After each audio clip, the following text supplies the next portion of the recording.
سمجھ آئے؟ جن کے نفع نقصان کی دنیاوی لحاظ سے بھی ذمہ داری اپنے اوپر ہے، ان پر یقیناً جبر ہوگا ان کو اپنے راستے پر لانے کے واسطے. سمجھا؟ جب تک بچے نابالغ ہیں ذمہ دار ماں باپ ہیں، جب وہ بالغ ہو گئے اب وہ ذمہ دار بن گئے. ہاں وہ بات الگ ہے کہ قبل بلوغ سے ہی اگر ان میں بگاڑ آیا ہے، ماں باپ ہی کی غفلت سے اس میں بگاڑ آیا، تو بالغ ہونے کے بعد اگرچہ وہ خود ذمہ دار بن گئے، مگر اللہ سبحانہ و تعالیٰ عمر کے اس حصے کے بارے میں ماں باپ سے ضرور پوچھ لیں گے کہ جو ان کے بلوغ سے پہلے کی عمر ہے. اگر ان میں بگاڑ آیا ہے تو اللہ سبحانہ و تعالیٰ پوچھیں گے کہ ان نابالغ بچوں کو تم نے غلط راستے پر کیوں ڈالا تھا یا کیوں چلنے دیا تھا. سمجھ میں؟ اس واسطے وہ میں نے حدیث جو پڑھی، الا کلکم رائن وکلکم مسئول عن رعیتہ، تو یہ نابالغ بچے جو ہیں ماں باپ کی زیر نگرانی ہے، اس زیر نگہبانی ہے، تو ماں باپ سے پوچھا جائے گا. بالغ ہونے کے بعد کے حالات اور معاملات جو ہیں اس کی جواب دہی بے شک ان کو خود کرنی ہوگی، ماں باپ کو نہیں، لیکن بلوغ سے پہلے کی ذمہ داری تو ماں باپ ہی کی ہے. اس لیے ماں باپ اپنی نابالغ اولاد کی تعلیم اور تربیت جو ہے وہ اس کی فکر کریں، اور کرنا ہوگا، یہ شاید کے خلاف نہیں ہوگی یہ بات. قد تبین الرشد من الغی، ہدایت گمراہی سے الگ چھٹ چکی ہے، واضح ہو چکی ہے. فمن یکفر بالطاغوت ویؤمن باللہ، سو جس نے طاغوت سے کفر کیا اور اللہ پر ایمان لے آیا. طاغوت ان طاقتوں کو کہتے ہیں کہ جو حق کے مقابلے پر ہوتے ہیں، وہ طاغوت کہلاتی ہے. تو اس سے انکار کرنا ہوگا. یہ نہیں ہے کہ اس سے بھی ہاتھ ملا رکھا، اس سے بھی ہاتھ ملا رکھا. سمجھا؟ یہ اللہ کے یہاں قبول نہیں ہے کہ اللہ کے مخالف جو طاقتیں ہیں، جو تہذیب ہے، جو تمدن ہے، جو ثقافت ہے، جو کلچر ہے، جو طریقے ہیں، ان سے بھی اپنا رشتہ ناطہ جوڑا ہوا ہے، اور اللہ سبحانہ و تعالیٰ کے دین سے بھی ہاتھ ملا رکھا. یہ دو رخی جو ہے وہ اللہ کے یہاں قبول نہیں. راستہ ایک ہی اللہ کو پسند ہے، حق والا راستہ جو ہے اس پر چلو. حنیفن، ابراہیم علیہ الصلوۃ والسلام کی جو تعریف قرآن میں کی گئی وہ کیا ہے کہ وہ یہ کہ ان ابراہیم کان امۃ قانتا للہ حنیفا ولم یکن من المشرکین. ابراہیم علیہ الصلوۃ والسلام کے لیے کہا کہ وہ اللہ کی طرف توجہ کرنے والا تھا، متوجہ رہنے والا تھا، لو لگانے والا تھا یکسوئی کے ساتھ. حنیفن کے معنی یہی ہے کہ ادھر ادھر کہیں اپنا کوئی تعلق اور کوئی وہ نہیں ہے، اپنا فکری خیال. یکسوئی کے ساتھ ایک ہی راستے پر جم جانا اور ایک ہی طرف متوجہ ہونا، یہ ہے حنیفیت. تو ابراہیم علیہ الصلوۃ والسلام یہ نہیں کہ کچھ ماں باپ کے باوجود ان کے کفر کے کچھ ان سے بھی تعلق ہے.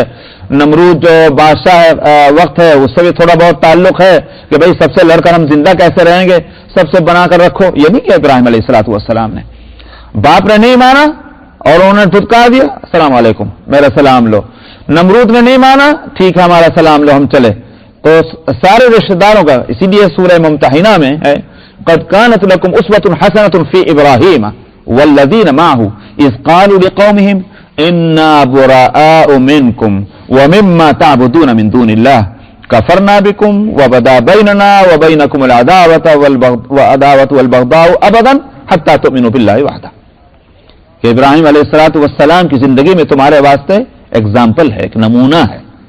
کیا تھا ان کی زندگی کہ جب اس نے اپنی قوم سے کہا اب ہم تم سے بے تعلق ہیں، تم سے بھی، تمہاری ذات سے نہیں، اس لیے کہا وَمِمَّا تَعْبُدُونَ مِن دُونِ اللَّهِ، اللہ کو چھوڑ کر جن کی تم عبادت کرتے ہو ان سے بے تعلقی ہے، تم ان سے تعلق رکھتے ہو لہذا ہم تم سے بھی بے تعلق ہیں.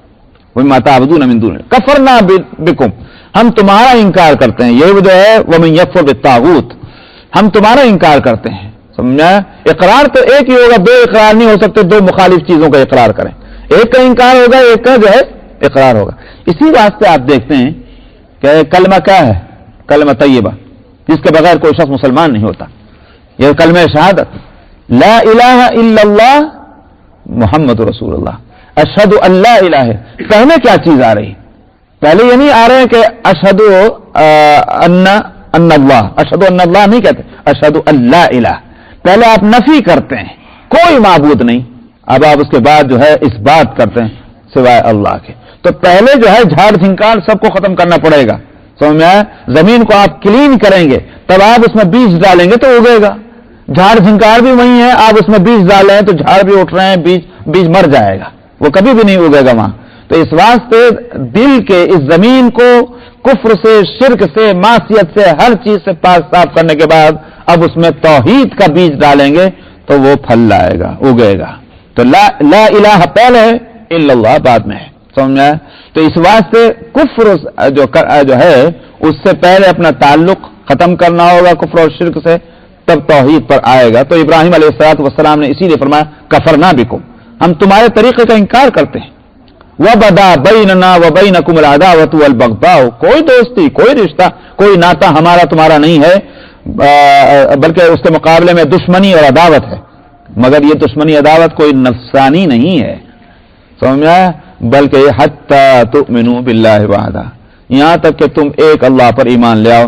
اللہ پر ایمان لے آؤ گے ہماری دوستی واپس، سمجھ میں آیا؟ پھر سے تم ہمارے اپنے، ہم تمہارے. لیکن جب تک تم اللہ کا انکار کرتے رہو گے یہ رشتے ناتے جو ہیں سب ختم، کچھ نہیں.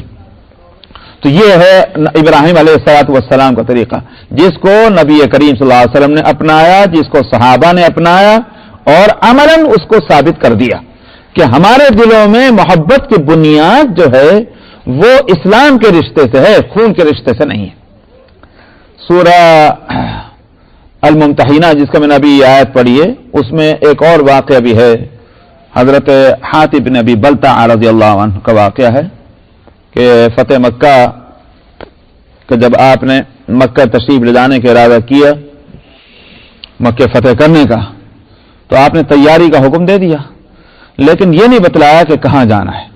نبی کریم صلی اللہ علیہ وسلم یہ بھی کرتے تھے کہ آپ بعض دفعہ بعض مہموں پر آپ تشریف لے جاتے اور سوائے بہت قریب کے صحابہ کے کسی کو نہیں بتاتے تھے کہ جانا کدھر کو ہے، بلکہ بعض دفعہ ہوتا یہ تھا کہ جانا ادھر کو ہے تو آپ مدینے سے نکلتے تھے ادھر کو، تو پھر گھوم کر کے دوسرے راستے پر لگ جاتے تھے. اور ظاہر ہے کہ یہ عقل مندی کی بات ہے کہ پہلے سے دشمن کو سارے اپنے مطلع کر دینا، تو یہ تو اپنی جانوں کو ہلاکت میں ڈالنے والی بات ہے. تو نبی کریم صلی اللہ علیہ وسلم نے مکہ فتح کرنے کا ارادہ کیا اور سوائے قریب کے چند صحابہ کے اوروں کو سب کو نہیں بتلایا. تو حاتب بن ابی بلتع رضی اللہ عنہ نے ایک خط لکھا مکے والوں کے نام.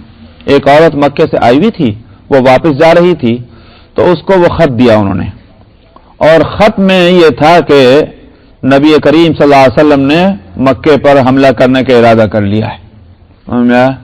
یہ اطلاع ان کو مکے والوں کو دی. حاتم ابن ابی بلتع رضی اللہ عنہ انصاری ہیں وہ، اور اس عورت کو 10 دینار بھی دے دیے، 10 اشرفیاں دے دیں اور کہہ دیا کہ بھئی تم اس کو آؤٹ مت کرنا، بس جا کے سیدھے فلائی کو دے دینا یہ خط. وہ عورت لے کے چلی، وہ مدینے سے باہر نکلی، نبی کریم صلی اللہ علیہ وسلم کو وحی کے ذریعے سے اطلاع دے دی گئی کہ یہ معاملہ ہوا. آپ نے حضرت علی کو، حضرت زبیر کو، مقداد ابن اسود رضی اللہ عنہم کو آپ نے بلا کر حکم دیا کہ بہت تیزی کے ساتھ نکل پڑو. اور ایک عورت ہے جو روضہ خاخ مدینہ منورہ سے مکے کے راستے میں 12 میل کے فاصلے پر جگہ تھی، اس کا نام تھا روضہ خاخ. آپ نے فرمایا کہ وہ وہاں تم کو ایک عورت ملے گی، اس کے پاس ایک خط ہے، وہ لے کر آ جاؤ، اس سے مانگو، اگر وہ دے دے تو ٹھیک ہے، اگر وہ دینے سے انکار کرے اس کو قتل کر دو. اس لیے کہ وہ ظاہر ایک مسئلہ بہت اہم ہے پوری قوم کے لیے. حضرت علی، حضرت زبیر اور مقداد ابن اسود نے گھوڑے دوڑا دیے، پہنچ گئے، ٹھیک روضہ خاک پر وہ عورت ملی. انہوں نے اس کو پکڑا اور اس سے کہا کہ تیرے پاس ایک خط ہے، کسی نے تجھ کو خط دیا، وہ خط ہم کو دے دو. اس نے انکار کیا، میرے پاس کوئی خط نہیں. انہوں نے اس کے سامان وامان کی تلاشی، خط تو ملا نہیں. تو اب یہ پریشان ہوئے، تو خط تو نہیں مل رہا ہے. انہوں نے کہا کہ خط تو ہے تیرے پاس. آپس میں کہا کہ نبی کریم صلی اللہ علیہ وسلم نے ہم کو بتایا کہ خط ہے، خط تو ہے تیرے پاس، یا تو ہم کو وہ خط دے دے سیدھے، ورنہ ہم تجھے ننگا کریں گے اور ہم تیرے بدن کی تلاشی لیں گے. اب جب اس کو یقین ہو گیا کہ اب یہ چھوڑنے والے نہیں، تو اپنی چٹیا میں سے نکال کر وہ خط دے دیا کہ یہ رہا. یہ جیسے کہ ویسے ہی خط لے کر آئے، نبی کریم صلی اللہ علیہ وسلم کی خدمت میں لا کر پیش کیا. خط پڑھا گیا، اور جب خط پڑھا گیا تو نبی کریم صلی اللہ علیہ وسلم نے حاتب سے پوچھا، حاتب یہ کیا ہے؟ حاتب بن ابی بلتع نے عرض کیا، یا رسول اللہ میرے بارے میں فیصلہ کرنے میں ذرا جلدی نہ فرمائیں. بات یہ ہے کہ میرے مکے میں رہتا ہوں، میرے گھر کے لوگ ہیں، روایتوں میں آتا ہے کہ ان کے بچے تھے، ان کی بیوی تھی، ایک اور روایت میں ایک ان کی والدہ بھی مکے میں تھی. ان کا کہنا یہ تھا کہ میرا کوئی قبائلی رشتہ نہیں ہے وہاں قریش سے. قریش میں سے کچھ لوگوں نے مجھے سیکیورٹی دے رکھی تھی، اس واسطے میں وہاں رہتا تھا. کوئی قبائلی میرا کوئی ان سے تعلق نہیں تھا. دوسرے مہاجر جو ہیں ان کے تو قبیلے ہیں وہاں، اگر کوئی بات ہوئی تو وہ قبیلے جو ہیں ساتھ دیں گے، مگر وہاں اس حالت میں کہ جب آپ تشریف لے جائیں گے تو جو وہاں آفت مچے گی تو میرے گھر والوں کو مکے والے پیٹ دیں گے، ان کو کوئی بچانے والا نہ ہوگا. تو یا رسول اللہ میں نے ہرگز یہ کام اس لیے نہیں کیا کہ میں مرتد ہو گیا ہوں. اسلام کی حقانیت اور صداقت میں مجھے کوئی تذبذب ہے، آپ کی نبوت میں مجھے کوئی شک ہے، ہرگز اس میں سے کوئی بات نہیں ہے. میں مسلمان ہوں، میں نے اپنے بچوں کی خاطر یہ کام کیا ہے، اور چونکہ مجھے یقین ہے کہ آپ اللہ کے حکم سے تشریف لے جا رہے ہیں، آپ تو فتح ہوگی آپ کی، میں ایک احسان کرنا چاہتا تھا قریش پر. تو حضرت عمر رضی اللہ عنہ جو سنا تو کھڑے ہو گئے، یا رسول اللہ مجھے اجازت دیجیے کہ اس منافق کی گردن مار دو. تو یہ ہے وہ بات جس کو مجھے سنانی ہے کہ حضرت عمر رضی اللہ عنہ دیکھ رہے ہیں کہ حاتب کوئی اجنبی نہیں ہے، جانے پہچانے ہیں، مگر اتنی بات جو ہے ان کو کھڑا کر دیتی ہے کہ یہ جو ہے جرم، اس کو ہم برداشت نہیں کر سکتے اسلام کے برخلاف. نبی کریم صلی اللہ علیہ وسلم نے فرمایا نہیں عمر، یہ سچ کہہ رہے ہیں، اور تم نہیں جانتے کہ اللہ سبحانہ و تعالی نے شاید اسی لیے، یہ چونکہ بدر میں شریک ہو چکے ہیں، حاتب نے بھی بلتا غزوہ بدر میں شریک ہو چکے ہیں، اور غزوہ بدر میں شریک ہونے والے صحابہ کا مقام بہت اونچا ہے. تو آپ نے فرمایا کہ یہ بدری ہیں، اور اللہ نے ان کے حالات کی آیت کو دیکھ کر ہی یہ فرمایا ہوگا کہ میں نے تمہیں بخش دیا ہے. تو جب اللہ نے بخش دیا ہے، ایک روایت میں قد غفرت لکم، ایک روایت میں انی غافر لکم، ایک روایت میں ساغفر لکم، تو یہ سب الفاظ ہیں، لیکن حاصل اس کا یہ ہے کہ مغفرت. تو اس واسطے یہ صحیح کہہ رہے ہیں. تو تم اور بیٹھ گئے. تو میں یہ عرض کر رہا ہوں کہ یہ اسلام جو ہے وہ اور ایمان یہی رشتے ناطے جوڑنے والا ہے. صحابہ کا ایک مزاج بن گیا تھا کہ خونی رشتوں کا اور دوستیوں کا کوئی پاس لحاظ نہیں ہوگا، اصل رشتہ وہ ہے جو ایمان کا رشتہ ہے اور اسلام کا رشتہ ہے. اسی لیے اللہ سبحانہ و تعالیٰ نے فرمایا تھا کہ ابراہیم علیہ الصلوۃ والسلام کی زندگی میں تمہارے لیے ایک نمونہ ہے. تو فمن یکفر بالطاغوت، طاغوت کا کفر کرنا پڑے گا تب جا کر کے ایمان باللہ کی بات آئے گی. وَيُؤْمِن بِاللَّهِ، اور اللہ پر جس نے یقین کیا اور ایمان لے آیا، فَقَدِ اسْتَمْسَكَ بِالْعُرْوَةِ الْوُثْقَىٰ، یہ کوئی اس نے کھیل تھوڑی کیا ہے، کسی کمزور سے تھوڑی رشتہ جوڑا ہے، اس نے ایک بہت مضبوط کڑا اپنے ہاتھ میں تھام لیا ہے. یہ ہے العروۃ الوثقیٰ. وثقیٰ مطلب کیا ہے؟ قابل اعتماد. یہ ایک ایسے کڑے کو اس نے تھام لیا ہے کہ جو بہت ہی مضبوط ہے. لن انفصام لہا، یہ اب چھوٹنے والا نہیں، یہ مطلب ٹوٹنے والا نہیں، یہ کھل نہیں، رشتہ نہیں ٹوٹ جائے گا جس کڑے سے آدمی نے اپنے آپ کو جوڑ لیا ہے. اسی واسطے علماء کہتے ہیں کہ بھئی یہ تو ہو سکتا ہے کہ اللہ کی رسی، اللہ کا کڑا جو ہے، ایک محاورہ ہے کہ مجازن یہ بات کہی گئی ہے، یہ تو ہو سکتا ہے کہ آدمی اس کو چھوڑ دے، لیکن یہ نہیں ہو سکتا کہ آدمی اس کو مضبوطی سے پکڑ رکھے اور وہ خود ٹوٹ جائے. سمجھ میں آیا؟ کمزور رشتہ نہیں ہے وہ، لیکن ہاں آدمی چھوڑنا چاہے وہ چھوڑ سکتا ہے اللہ کی رسی کو، اللہ کے کڑے کو. تو لن انفصام لہا کے معنی یہی ہے کہ یہ ٹوٹنے والا نہیں ہے. واللہ سمیع علیم، اللہ سننے والے اور جاننے والے ہیں. بس انشاءاللہ بقیہ آئندہ. اعوذ باللہ من الشیطان الرجیم. بسم اللہ الرحمن الرحیم. اللہ ولی الذین آمنوا یخرجهم من الظلمات الى النور والذین کفروا اولیاؤهم الطاغوت یخرجونهم من النور إلى الظلمات أولئك أصحاب النار هم فيها خالدون. ألم تر إلى الذي حاج حج إبراهيم في ربه أن آتاه الله الملك إذ قال إبراهيم ربي الذي يحيي ويميت قال أنا أحيي وأميت قال إبراهيم فإن الله يأتي بالشمس من المشرق فأت بها من المغرب فبهت الذي كفر والله لا يهدي القوم الظالمين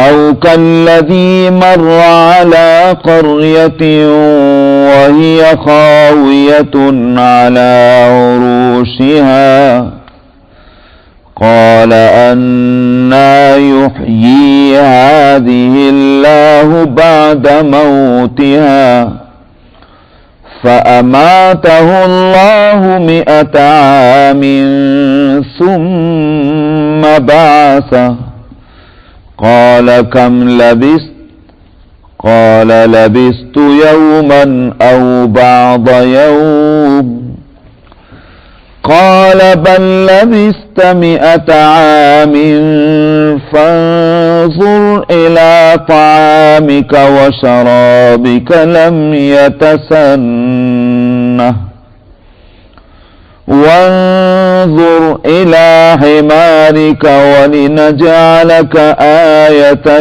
للناس وانظر إلى العظام كيف ننشزها ثم نكسوها لحما فلما تبين له قال أعلم أن الله على كل شيء قدير وإذ قال إبراهيم رب أرني كيف تحيي الموتى قال أولم تؤمن قال بلى ولكن ليطمئن قلبي قال فخذ 4 من الطير فصرهن إليك ثم اجعل على كل جبل منهن جزءا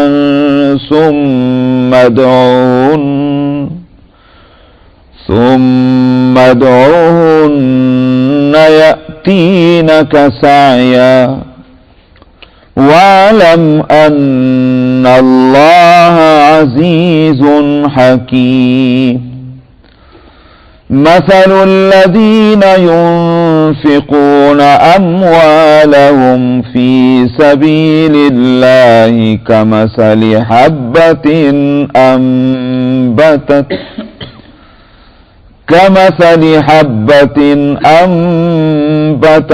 7 سنابل في كل سنبلة 100 حبة والله يضاعف لمن يشاء